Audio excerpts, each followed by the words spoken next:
There's a Spartan invasion of Dundee. Is it getting to squeaky bum time at the bottom of the Championship? And who's going to stop Inverness in League One? I'm Ray Bradshaw, and today, together with Craig Telfer and Scott Fraser, I'll be your spirit guide through the mystical marvels of Scottish football.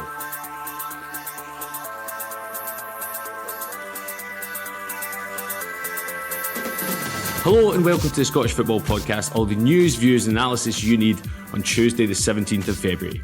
And Dundee United do battle with the Spartans tonight. United could finish it here, and they have done. They're in the next round. That's a brilliant finish. This game's now done. Dundee United 2, Ayr United 0. Brilliant finish. Could it be that we'll finally see a game played at Tannadice tonight? And our St Johnstone finally started to close in on the Championship title. Tries the ball over the top, could find his man in behind. There's the lob! And there's the goal for Rory Payton on his St Johnstone debut. Well, there's plenty going on at the foot of the table with 3 points separating the bottom three sides. Inverness are now 5 points clear at the top of League One. Can Stenhousemuir keep pace with them? It's still tight at the top between Spartans and East Kilbride in League 2. And it's between Dumbarton and Edinburgh City for the dreaded bottom spot and the playoff. We'll give you everything you need to know right here.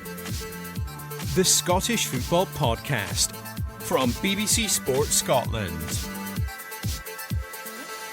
Yes, hello and welcome to the podcast today. We're joined as ever by two brilliant guests. First of all, we're joined by Craig Telfer. It says in the script here, it changes every day. Now it just says Stenhousemuir stalwart.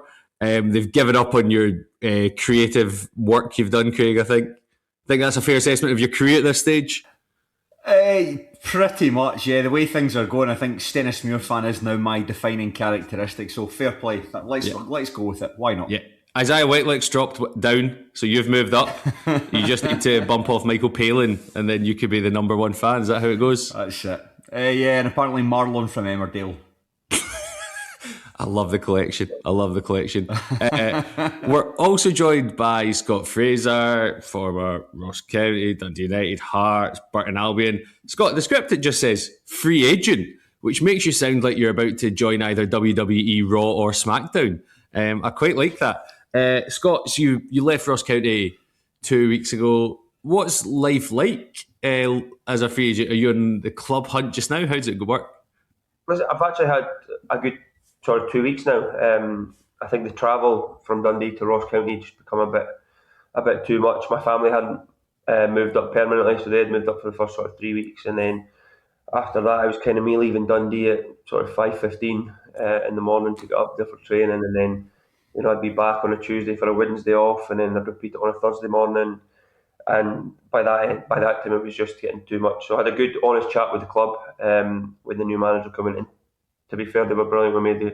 They completely understood the situation. So I'm thankful to them for that. So at the minute, no, it's just been sort of taking in lower league games, still doing a bit of coaching in that as well. And whenever the next opportunity comes, I'll be ready for it. And what happens? So you can sign for someone the rest of the season now. So have you been speaking to any clubs yet? Yeah, there's been a few in Scotland that have reached out. As I said, I think particularly last season because I had the two surgeries and missed quite a lot, and then putting my body through the travel up and down to Dingwall for best part of 2.5 months. It was that I ended up doing that travel. Wasn't probably the best idea, so it's very much just sort of recouping again and making sure that I get something that kind of I want to go into. And do you get to, I'm always fascinated with this, do you get to train with your old club? Like, can you give Dundee United a shout if you're based in Dundee and going, can I just come in and train? Does that happen? Yeah, I've not personally done it, but I've seen many people do it. In the summer there, as I mentioned, after my second surgery, I was in training with Brechin for a bit because they train in Dundee at the RPC. So Ray McKinnon was the manager at the time. And I'm actually doing a bit of coaching with the Brechin 20s. So I can join in with their sessions from time to time, but I can also pick up the phone to people at Dundee and Dundee United, and I'm sure they'd help me out with facilities. That's class that you can just phone and do that. See, me and Craig are just wee football losers, so we'd love to hear stuff like that because you could see us both smiling along while you were explaining the inside workings of football there. Right, plenty to get into with Scott and Craig, and let's begin at Tannadice tonight. Dundee United against the Spartans, Scottish Cup tie, being rearranged. Craig, United have just been relieved to finally get a game on at Tannadice. The fixture congestion is not going to be welcome for them, is it?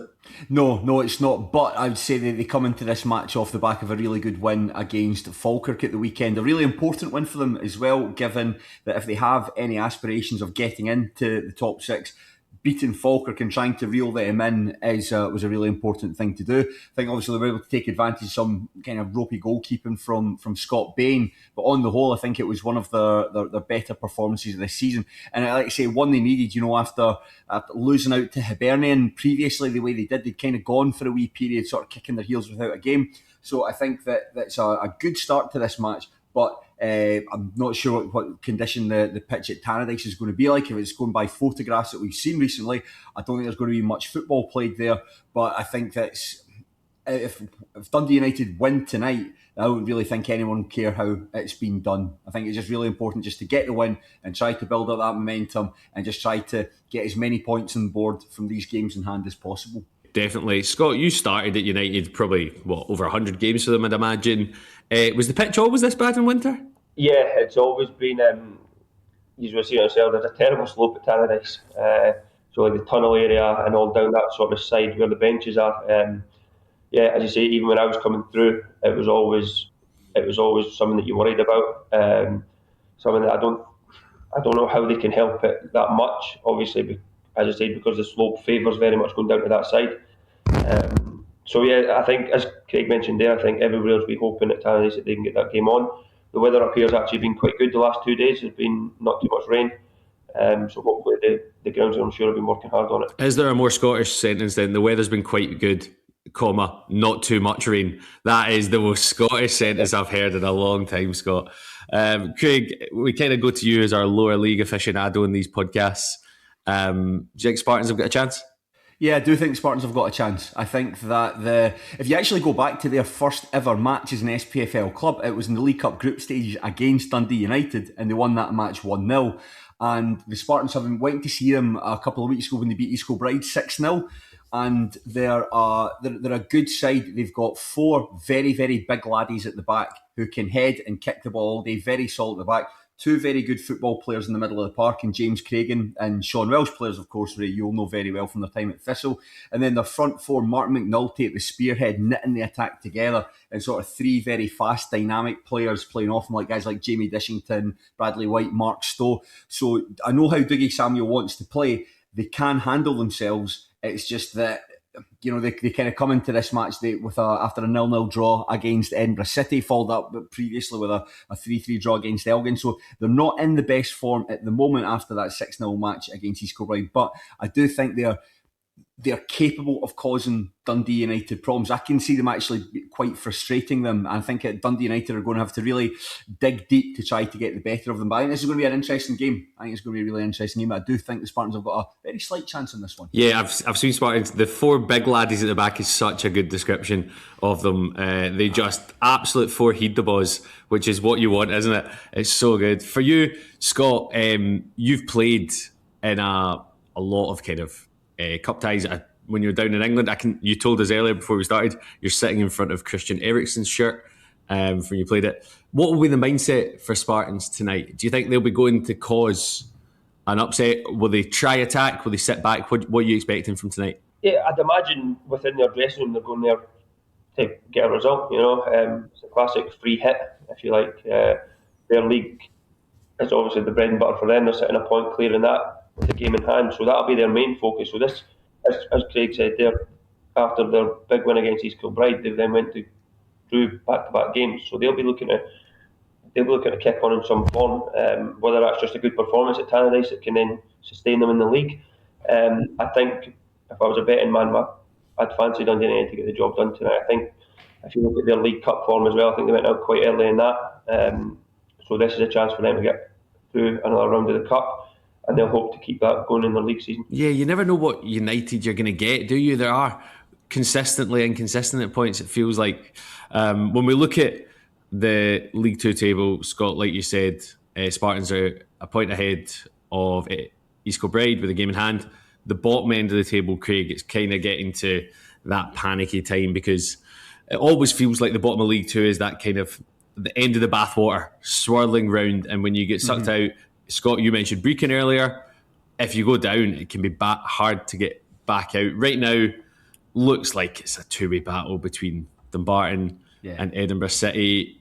Craig, would you worry from Dumbarton if they went down? Do you see them bouncing back? Yeah, well, I think that's a big difficulty. The only team that have come anywhere near close to coming back into the SPFL, having been relegated from it, is Brecon City.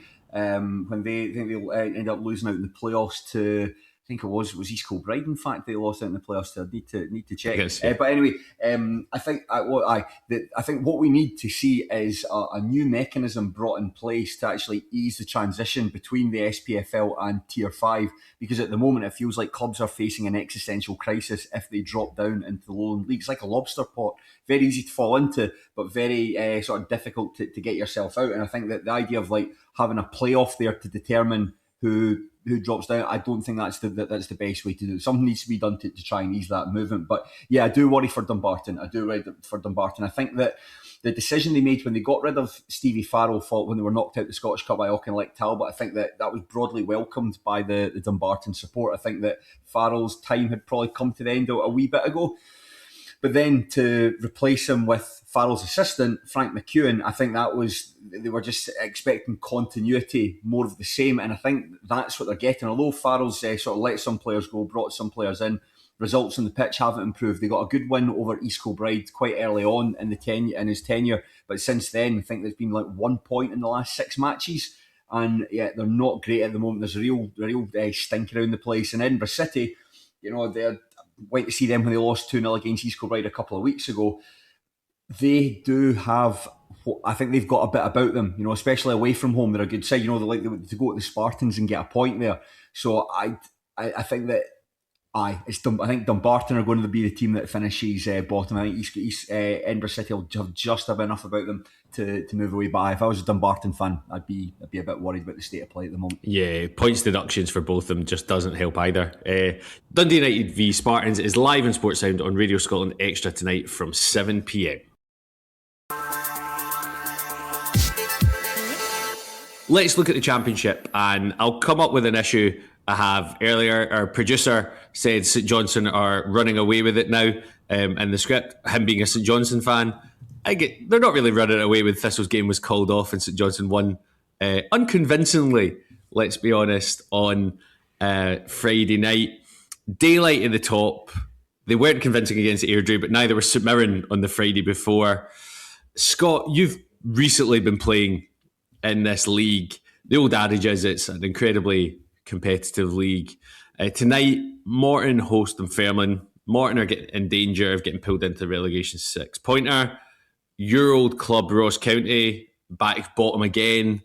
What do you see happening at the bottom of the league? And remember, you're not with County just now, so you can slag them off all you want. I have absolutely no idea what's going to happen at the bottom of that league. If you'd asked me sort of 2 weeks ago when Ross County went to Queen's Park and won 1-0, I would have said, right, that's them. They're going to go on a little run now. Particularly that they then played Queen's Park at home something like 10 days later. So for them to then go and lose that 1-0, I think it's a big blow for them. Just in terms of that, as I said, when you go away from home and you pick up a 1-0, and I know exactly how the team talk would have been after that. That would have been, that's the start of it. That's, let's kick on. But as we say, this league, genuinely anyone can beat anyone. And that's kind of proven the case, isn't it? In terms of, Airdrie had a little revival where they were picking up loads of points.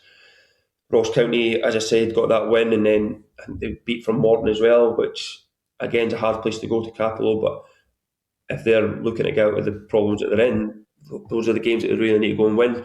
So I think Saturday's there would have been a huge disappointment for them, having spoken to a couple of the boys as well. And I also seen Stuart Kettlewell's interview where I think he called it embarrassing in his interview. And again, having spent a couple of weeks with him, he would have certainly let the players know that. So they would have been working hard this week in training in the build-up to the Saturday's game. It's massive for them. Is Kettlewell a fan of the hairdryer treatment then? Yeah, he can be. He does it in quite a calm way though. I don't know if you've... doesn't really come in screaming, shouting. He's quite calm, but you could tell that if anybody looks at him wrong or makes eye contact when he's in one of the moods, then everybody's just kind of staring at the floor. He definitely strikes me as one of them that if you catch eye contact with him at the wrong time, you could be on the end of something. Lovely guy apart from that. Yeah, apart from going off the handle. Scott, give us an insight into this, because at the start of the season, I was hosting Off the Ball. Kenny McIntyre was hosting Sports Sound. He came in and he made everyone pick who they thought were going to win each league. So I said in the Championship, I thought St Johnstone would. Kenny thought Partick Thistle, St Johnstone then beat Thistle 5-1 that day. And then most people went for County. You were in there. What went wrong? Well, so I signed obviously when Tony Docherty got the job, September time, and I was kind of the impression from the outside looking in, thinking, right, where can I go that I could enjoy, maybe have a bit of success, blah blah blah. And Ross County jumped out at me, not just because Tony Docherty had got the job, but if you've seen the squad that they put together, like Declan Gallagher, Ross Docherty, Nicky Clark was there, JMS was there. And boys that have been proven at Scottish football for many years. But once you get on a losing rut in football, Craig will tell you, it's hard to get out of. It really is. It's just, they obviously started it from last season in terms of being relegated from the playoffs, which isn't a common way to go down. And then that's, unfortunately for them, just spiralled into this season. You get knocked out of the group stage of the League Cup. And then before you know it, you're 5-6 games into the league season and you've only won one game or you've not won any games. So it was a bit of a surprise for me when I went in. The place was never flat. The place was never, if you didn't know what was going on in terms of results, you would never have guessed, which I think could be a plus point and maybe a negative as well, because maybe you're not open to the realisation of what's going on. Again, going back to Kettlewell, I think he's very much of the realisation of the situation that the club are in. He's obviously been there many years, had many good times there, and somebody spoke about on his first sort of few days in about how to try and use being in Dingwall as a plus for you. Which again, going back to Saturday's game there, it's been a while since he'd been at home, so you'd think they'd be chomping at the bit to try to get out there. So for them to go and lose it again, as I say, it's a poor one for them. Yes, I find it fascinating, Craig. I know you do too. If we jump up to the top of the table, I mentioned St Johnstone. I think it's 5 points clear now with 2 games in hand. They played Airdrie on Friday night. Seems like Craig, you and I have done a lot of these podcasts. It seems like St Johnstone will probably win the league. The playoff place is a bit more interesting. Who do you think is going to end up there? I think the teams that are there already will finish in the playoffs. I can see Partick Thistle finishing not a too distant second. I think that Thistle have probably been one of the success stories of the SPFL this season, pound for pound. So too have Arbroath. They're just a really good side with a good management team. And I think it'll be Ayr United will make up that fourth place, but they'll probably do it like on the final day of the season. They'll sneak in on goal difference or something like that. So I don't necessarily think it's going to change. To be honest, I just jumping on the stuff that Scott was saying there, I find the bottom of the table far more interesting. I've gone to see the game that's been mentioned there when Queen's Park played Ross County at Lesser Hampden. I went to that match and I thought Queen's Park were really poor. Losing that game 1-0. Thought Sean Crichton's substitutions into the second half actually made the team weaker. I thought when Uchek Piezu came on, I thought that he looked like an absolute superstar, that the ball was coming into his orbit, very difficult for Queen's Park to get it off. And then for them to follow that up by losing 8-0 at Ibrox, you feel like that's a bad result, then a humiliation. And then so to go to Ross County and win that 1-0, I thought that's an incredible result. And then if you look at their league runs, they've won 2 out of the last 3 league games, and they were without Josh Fowler, who was a superstar player. And on top of that, Michael Ruth was able to come off the bench on Saturday for the first time since the first appearance he made since August. So there's another sort of striker that they've got at their bow. So I think it's got still a long way to go for Sean Crichton's team, but I think what we've learned from this is never get too carried away when a team wins a match, never get too despondent when a team loses, because I think with Queen's Park, Ross County, maybe Airdrie to an extent, you just can't trust them. You still can't get a handle on exactly how they're going to do. So I think that top of the table, quite interesting. Bottom of the table, that's where all the excitement is in the Championship this season. Yeah, to correct myself, St Johnstone are 5 points clear. Obviously, of course, they don't have any games in hand because they played one more, so 5 points clear there. When you look at the bottom of the table, Ross County played 24, 22 points. Airdrie played 25, 23 points. Queen's Park played 23, 24 points. And there is a chance Greenock Morton could even be sucked in there. 27 points after 24 games.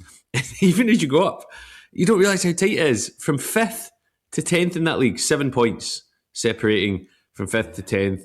I mean, I was getting criticised by some Old Firm fans recently because they were asking me about Thistle's season, and I think you both might relate to this. They said, how do you think it's going? And I said, we've hit 40 points, we're safe. Like, that is the most thing you can look forward to.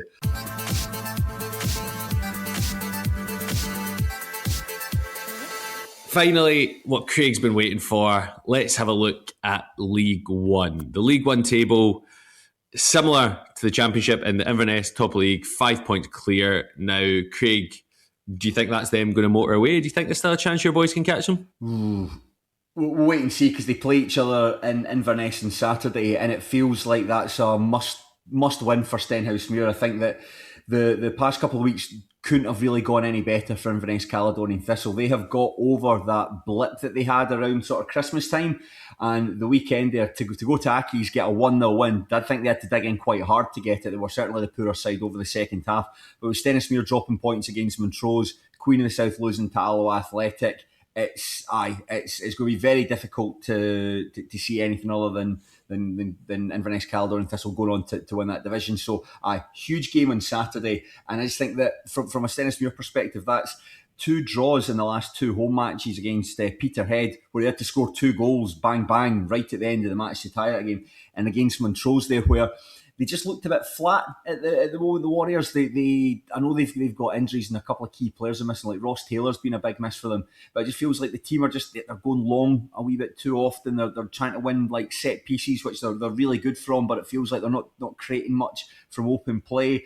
A couple of defensive lapses, which isn't quite like them. So it does feel a wee bit flat. I think the team look a wee bit jaded, but they've played a lot of football throughout this calendar year so far. So I think they'll get back to the Saturday cycle. Hopefully that settles them down, and hopefully Stenny can go up to Inverness and win 5 or 6-0. I think we can all agree that's what we're all hoping for. But you know what, I might actually be at that game. So my tour starts in Inverness, and my tour manager is a Leyton Orient fan, and I messaged him and he was like, this sounds amazing, so let's do that. Scott, I'll see you there. Yes, imagine I'll wear a corsage so you recognise me, Craig. That's the plan. And then Scott, for yourself, when we look at the bottom of the table, you've got Cove, you've got Hamilton, and you've got Kelty kind of pretty much adrift. There's a 5-point gap from those 3, Hamilton kind of on the cusp of it, to East Fife.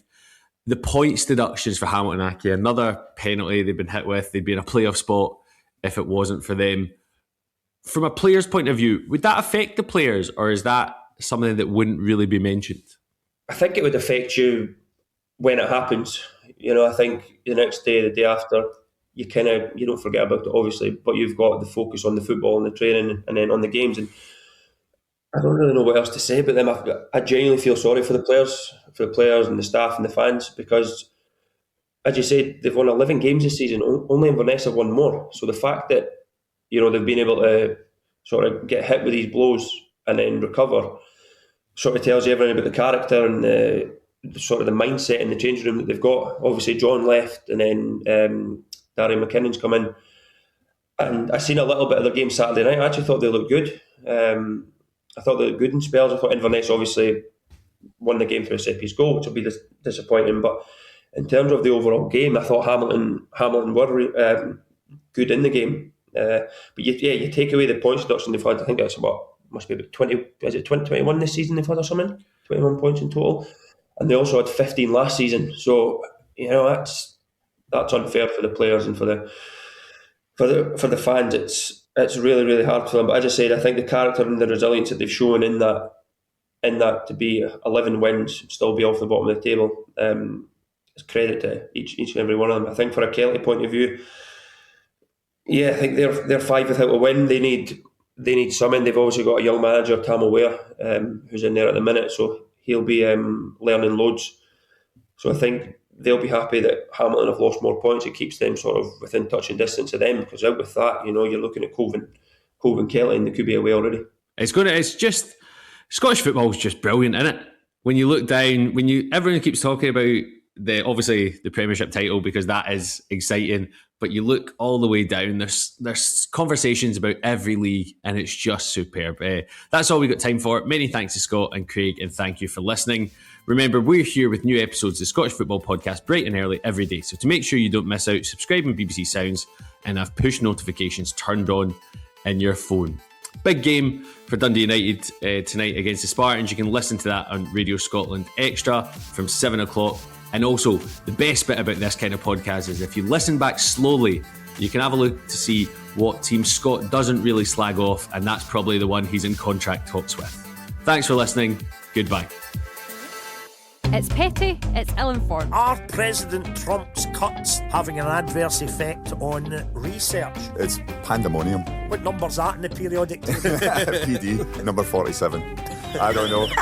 I've done the shooting clays before. The longer you do it, the sorer obviously it gets. When Craig said there he'd been shooting the clays, I imagined him out a back line.